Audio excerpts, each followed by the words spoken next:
আসসালামু আলাইকুম টিচার্স ব্লগে সবাইকে স্বাগত। আশা করি সবাই ভালো আছেন। আলহামদুলিল্লাহ আমিও অনেক ভালো আছি। তো আজকে একটা শাহাদাতপুরের বিয়ের ভিডিওটাই শেয়ার করতে আসছি। আমি গিয়েছিলাম শাহাদাতপুরের একটা বিয়েতে। তো যেহেতু বিয়েতে যাচ্ছি, নিজের একটু কেয়ার না করলে হয়, তাই অ্যানিস মেকওভারে চলে গিয়েছিলাম আমার একটা হেয়ার ট্রিটমেন্ট নিতে।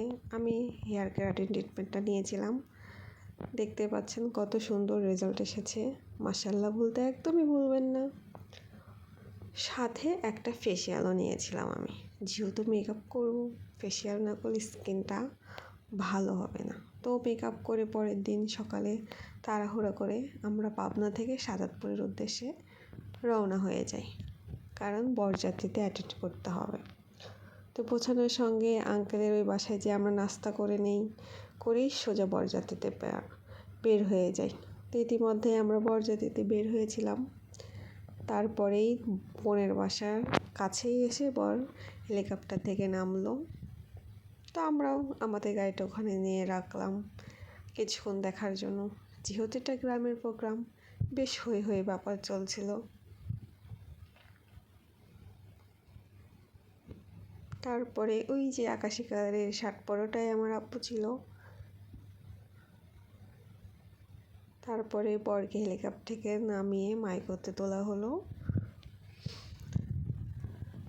এটা ছিল বরের ছোট বোনের হাজব্যান্ড, এবং ওইটা ছিল যেটা পাশ কাটিয়ে চলে গেল, ওটাই ছিল বড় ভাইয়া। আমরা অনেকক্ষণ ওখানে দাঁড়িয়েছিলাম, যেহেতু বর গাড়িটা আগে যাবে, আমরা পরে যাব। তারপরে এই তো এখন রওনা দিবে।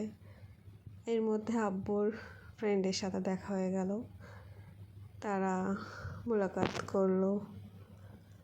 অবশ্য দুবাই থেকে বিয়ে উপলক্ষে বেশ কয়েকজনই এসেছিল, 8-9 জনের মতো। আমি কখনো এত দূরের প্রোগ্রামে অ্যাটেন্ড হই না, বাসার প্রোগ্রামেই আমাকে খুঁজে পাওয়া যেত না। কিন্তু এবার কি মনে করে আমি খুব আনন্দ নিয়েই বিয়েতে অ্যাটেন্ড করি। তারপরেই তো বরের পিছু পিছু আমরা কনে বাড়ির উদ্দেশ্যে রওনা দিই। যেহেতু বাসাটা একটু গলির ভিতরে ছিল, তাই আমরা গাড়িটা রেখে আসি। অনেকটা পথ হেঁটে আমরা কনে বাড়ির গেটে এসে পৌঁছাই। তার আগেই বর পৌঁছে গিয়েছিল। তারপরেই তো গেট ধরা, এখন বর ফিতা কাটবে, তাই তার আগে একটু ফটোশ্যুট চলছিল। তো আমরা পিছনে দাঁড়িয়ে অপেক্ষা করছিলাম কখন শেষ হবে, কখন ভিতরে যাব। কারণ আমি এই বিয়েতে আসবো দেখে এত বেশি এক্সাইটেড ছিলাম যে আমি খাওয়া দাওয়া পর্যন্ত করি নাই সকালে। সেই 6টায় উঠে আমি শাওয়ার নিয়ে সোজা আপুর কাছে গিয়েছিলাম মেকআপ করতে। সাজুগুজু করে 10টায় বাসায় এসে দেখি বাসায় তোড়জোড় শুরু হয়ে গেছে, বের হবে। তো এর মধ্যে খাওয়ার কথাটা আর বলার মতো সাহস পাই নাই। আর আমার মেকআপ করলে আবার খেতে ইচ্ছা করে না, তো তখন তো খুব ঢং করে এসেছিলাম, কিন্তু পেটের মধ্যে চুই চুই করছে খাওয়ার জন্য। তো এই তো এখন বরকে মিষ্টি মুখ করাবে। ওটা ছিল মেয়ের বোন, মেয়ে একাই, এক ভাই এক বোন, এটা ছিল চাচাতো বোন। ওই আপুটাই সবাইকে মিষ্টি মুখ করাচ্ছিল। এই তো বর মিষ্টি খেলো, এখন দিবে ছোট দুলাভাইকে, তারপরে বড় দুলাভাই খাবে।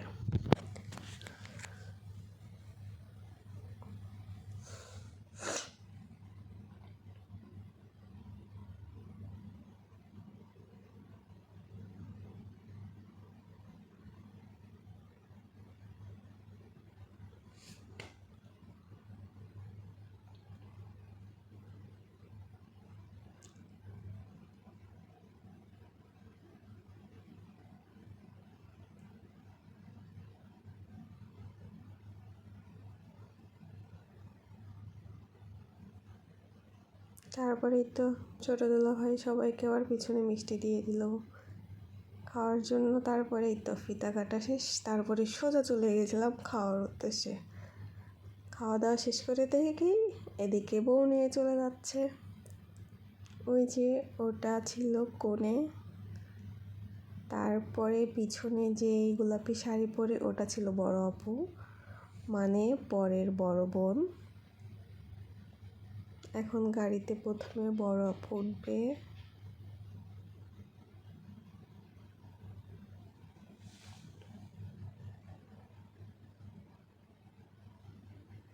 এটা ছিল ছোট চাচি।